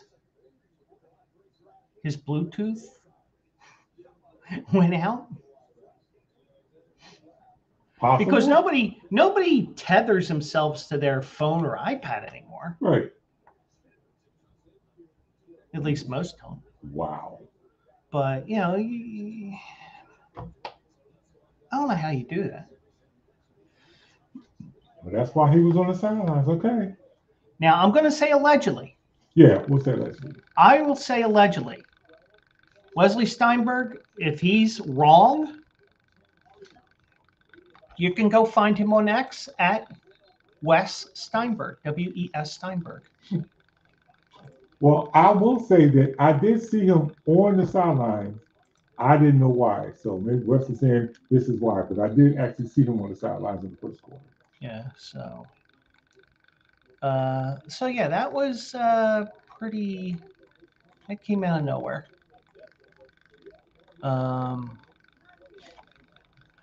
Flyers lost to the Penguins 5-1 tonight. In Pittsburgh? Here. Ouch. Ouch. Yeah, they were due after they swept that road trip. They sure did. Now, if Jersey still played, Jersey still played at the Meadowlands, at the Brendan Byrne or whatever the arena name is now. They could have won at Belmont Park and at the Meadowlands racetrack, adjacent. Oh, yeah. Because the Islanders play adjacent to Belmont Park. And the Brendan Byrne Arena or whatever, the Izod Center, whatever it was before, it just became just something that's just taking up space there at the Meadowlands complex. Right. Right next to the Meadowlands racetrack. But anyway, so one guy who may not be at the Meadowlands this year because he's not going to take over our Eagles, we don't think, is Lane Kiffin. Nope. And I don't know why, other than money. Then he went to LSU. And he was introduced today as the new coach, promising to restore to the best program in all of college football. Does it? Don't you say that all the time, Ben? You have to say that, yeah. But, I don't know. But he also said it was an excruciating decision to leave Ole Miss. No. Ben, U.S. Grant, Alexander Hamilton. Hamilton's on the 20, right? Hamilton's on the 20. Okay, so Hamilton's on the 20. I know Grant's on the 50. Ben's on the 100. Ben's on the 100. Ben Franklin. Yeah. So his arrival ended a months-long saga in which Kiffin was the subject of coaching searches by Florida and LSU, while Ole Miss tried to retain him.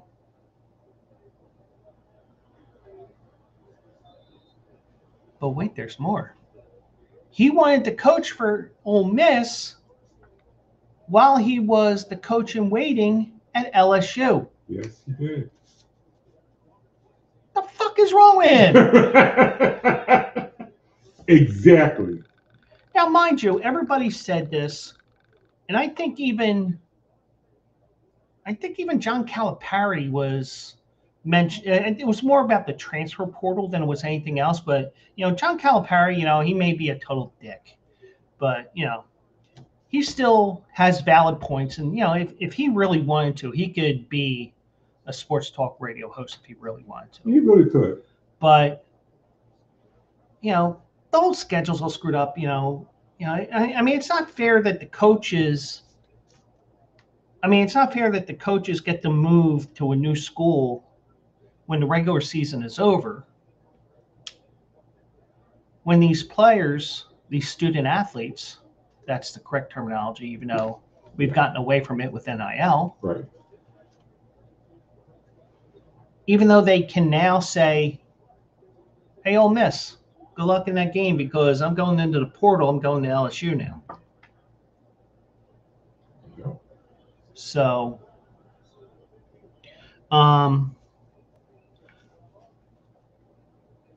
so he leaves Oxford amid a historic season in which the Rebels are 11-1 and number 7 in the college football playoff rankings.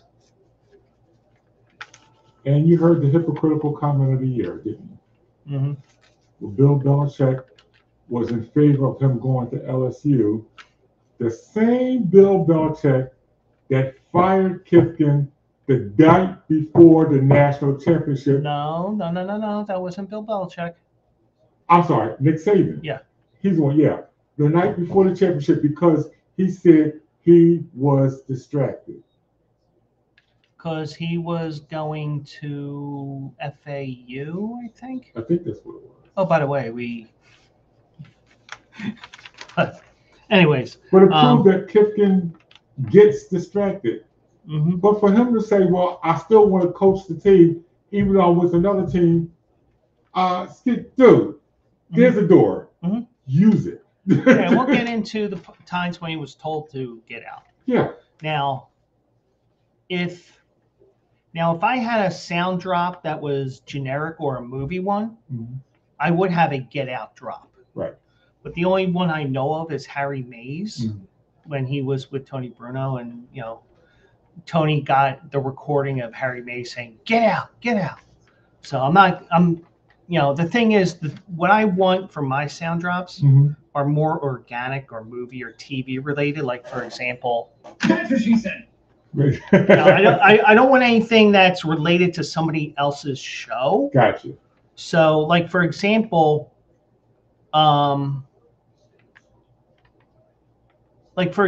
this is actually Tony Bruno's. But what do you trace it back to? You don't trace it totally back to Tony. That's true. You can also trace it back to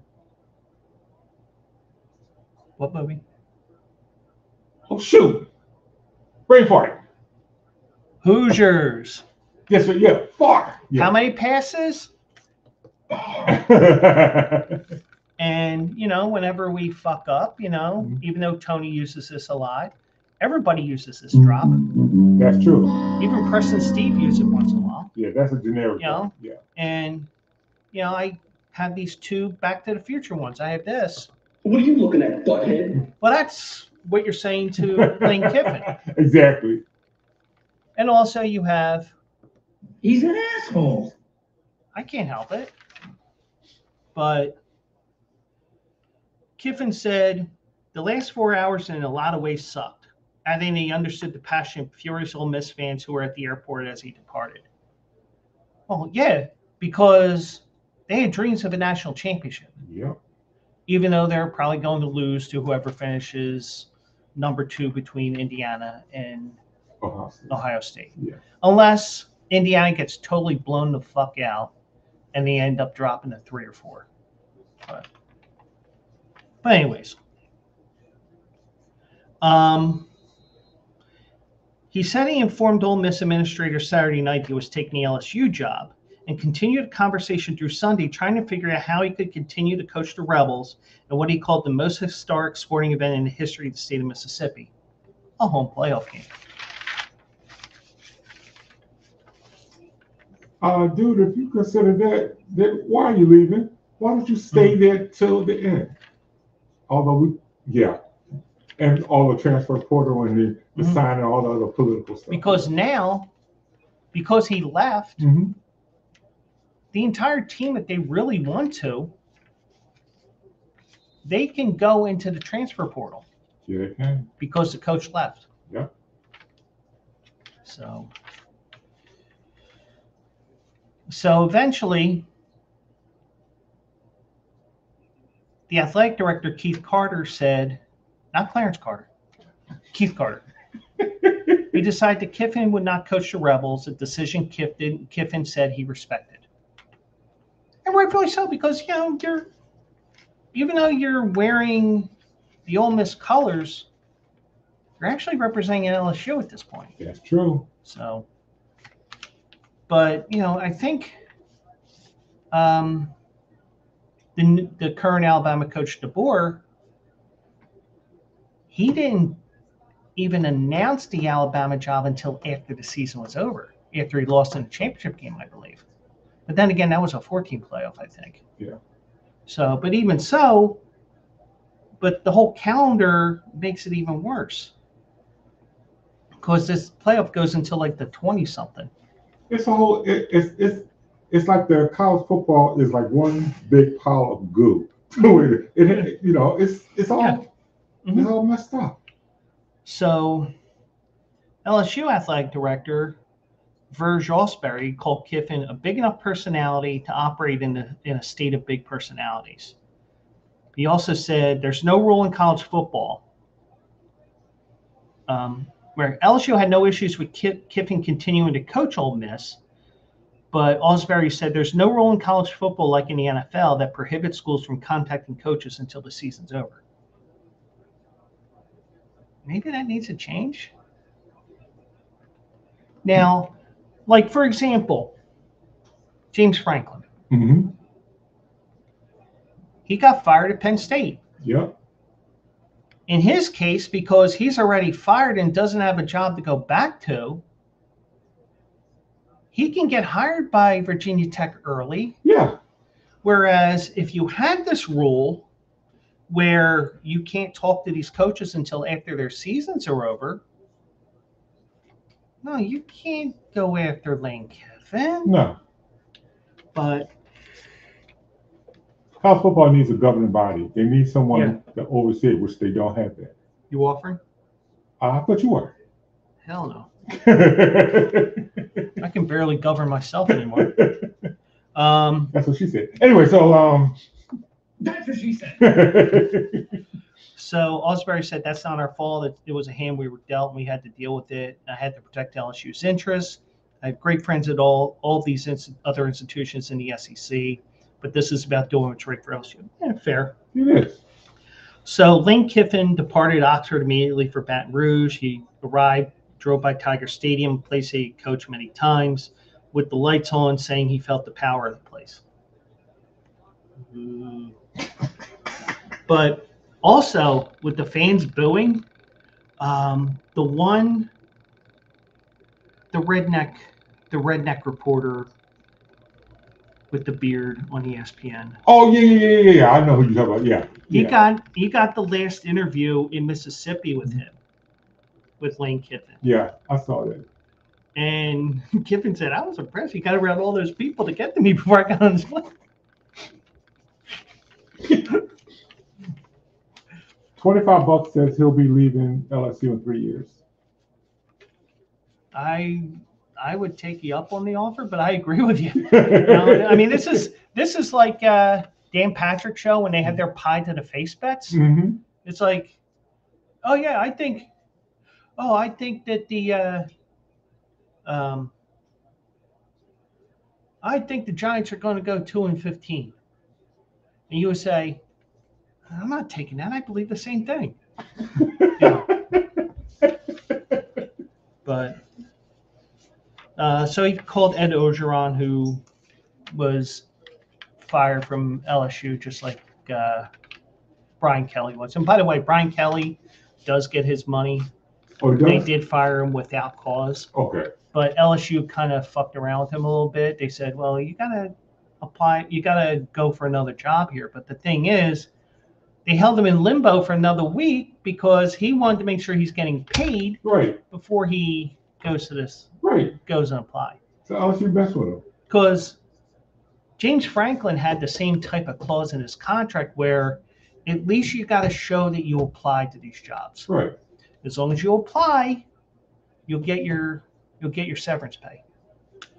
Whereas, I mean, I don't know if this is something new in college football, but so, and I guarantee you, if you ever heard Ed Orgeron talk, I have no fucking clue what he's saying. I'm still trying to figure it out. It's kind of like the CEO, the former CEO of Redacted, because they got rid of him for whatever reason. I have my suspicions. But one thing I will say is, because he's from Scandinavia originally, whenever he's on a video, I need to put on the closed caption because I had no fucking clue what he was saying. Wow. Because of the accent. But anyways, So Kiffin got to talk with Governor Jeff Landry of Louisiana, who was instrumental in saying, hey, you better get somebody for this job. Yeah. So he had a front and center approach on the coaching situation. But now Kiffin is 117-53 in 14 years in college at Tennessee, USC, Florida Atlantic, and Ole Miss, including 7 years with at least 10 wins. And yes, I was kind of sweating it there for a while. You were.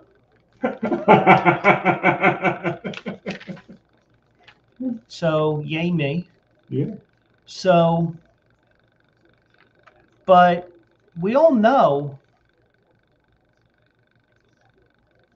Lane Kiffin has also been part of the 5 most memorable firings in football history. Yes. Not 1, not 2, not 3, but 5. Al Davis detailed his shortcomings as Raiders coach and overhead projector in Oakland, which you can find on YouTube. It's 5 part. I mean, if they had it in one video, because I think, Al Davis had to pee each time. So it's like, I got to take a break now. The flush must go down, and it must go down hard.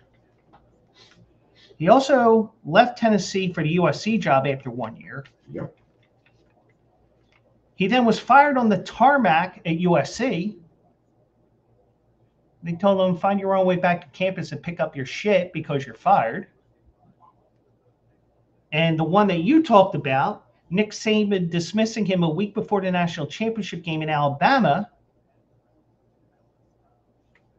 And now leaving Ole Miss for Baton Rouge before the playoffs. So now, granted, they're not all firings, but still, 2 of them where he left at weird times. So LSU should know all of this, and they still wanted to hire him? I guess. But okay. Now Kiffin said, I think that people really get upset when you leave somewhere because they feel hurt because you're doing a really good job. Well, when you're at FAU, for example,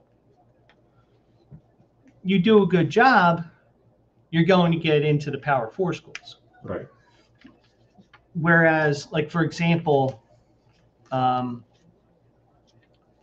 Temple coach, the new Temple coach, Keeler. Let me get the name right here. Temple football coach.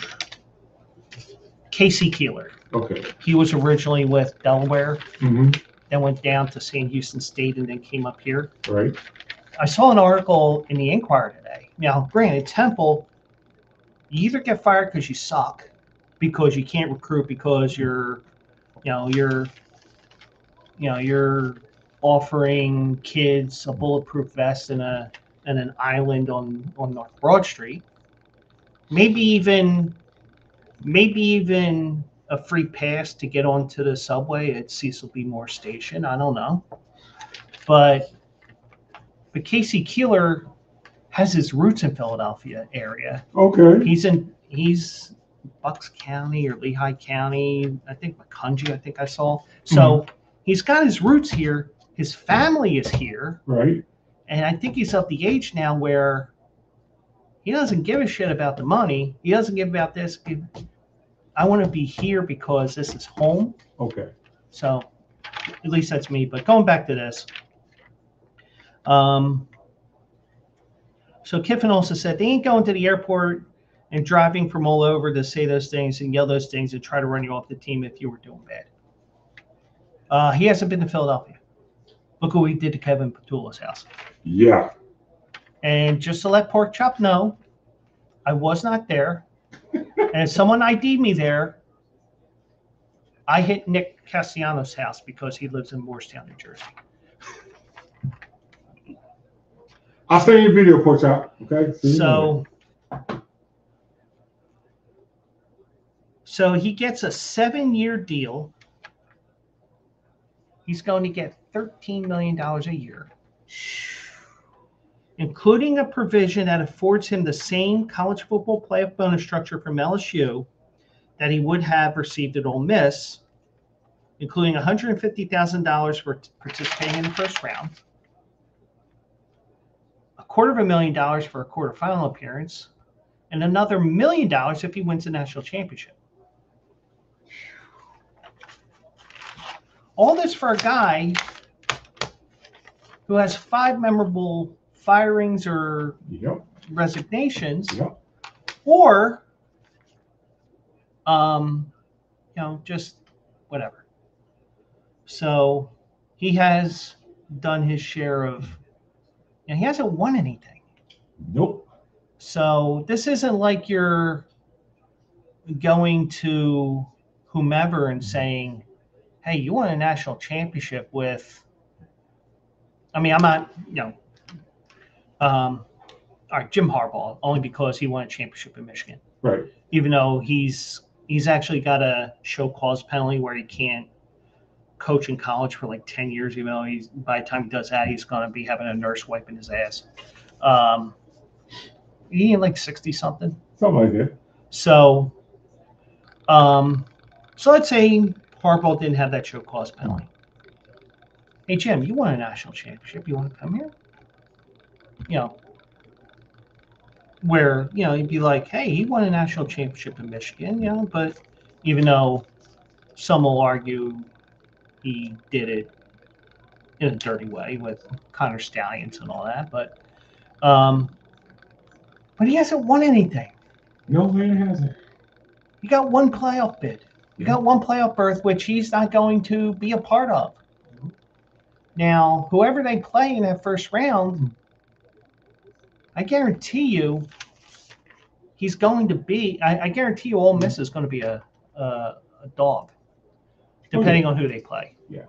I do want to show you one thing here. Let me find this here. Here it is. This is from fbschedules.com.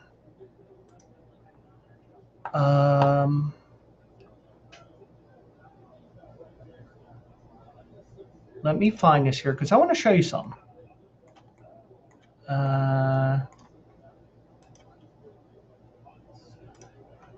Let me show you. And this is going to be the last thing, and you're going to be laughing your ass off here because I guarantee you this game is going to be a 7:30 game on ABC. I think you know where I'm going to go with this, just on the fact that we're talking about LSU and Ole Miss. So, according to fbschedules.com, right? Date to be announced: LSU at Ole Miss.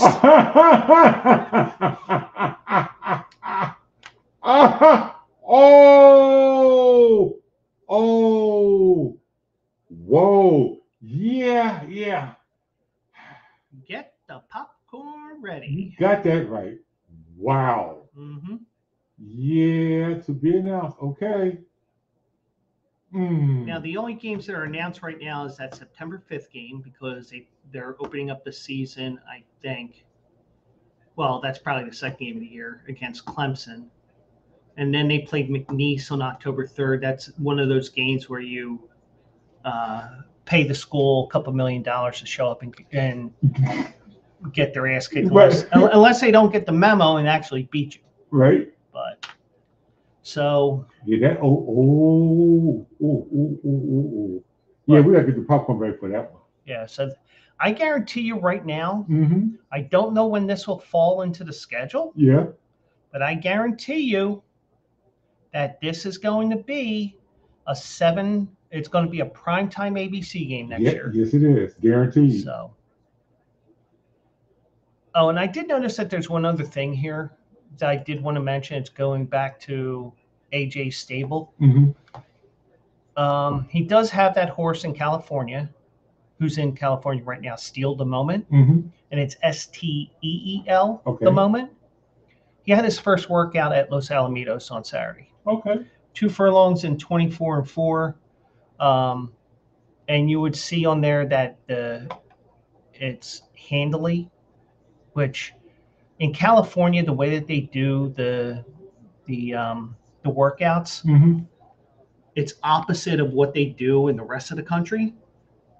Now, if they did that at parks, at Gulfstream, Aqueduct, or the Belmont training track, because you can at least train on the training track there, that would be 24/4 breezing. Right. But because of the way that they do things in California, it'll just say handily. It's just, just some things that, things that would be something I would mention on also eligible. So, okay. But, they're also eligible involved in this too. So, but, and the great news is, because I am the 9 o'clock guy, I can go as late as I want, if I really wanted to, but I'm not, because we're done. We're done with all this shit. It goes in the box. What's in the box? My pieces of paper that I have trashed. But anyway, Mike, thank you once again. Of course. And thank you, Pork Chop. Thank you to our spammer. Thank you to Mickey. Thank you anybody who's watching that I don't know is watching as well. And also those watching after the fact, because you can watch this on the Bleacher Brothers YouTube after the fact. You can watch on my Twitch after the fact. Cheers. Okay. No, I just didn't know what that was exactly. And sometimes if it doesn't translate on here, because that's a Twitch emote from another guy I follow, F and Stefan. It's probably a beer bottle or something. It's a beer bottle. Okay. So, but a lot of times when I highlight this stuff, it doesn't highlight. So, but it doesn't translate. It just comes up as the code to put that in. So, like, for example, LUL is laughing out loud. Right. Like, for example, and here we go rambling. It doesn't translate onto this, so LUL. But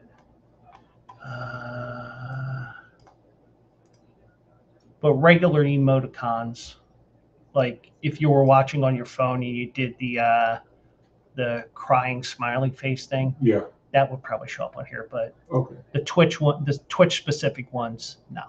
Gotcha. But what I was saying is, you can always watch these shows after the fact. The Bleacher Brothers YouTube, the Joe Quills shows on Monday and Tuesday and Thursday will be on my YouTube as well, which is youtube.com/@JoeQuills.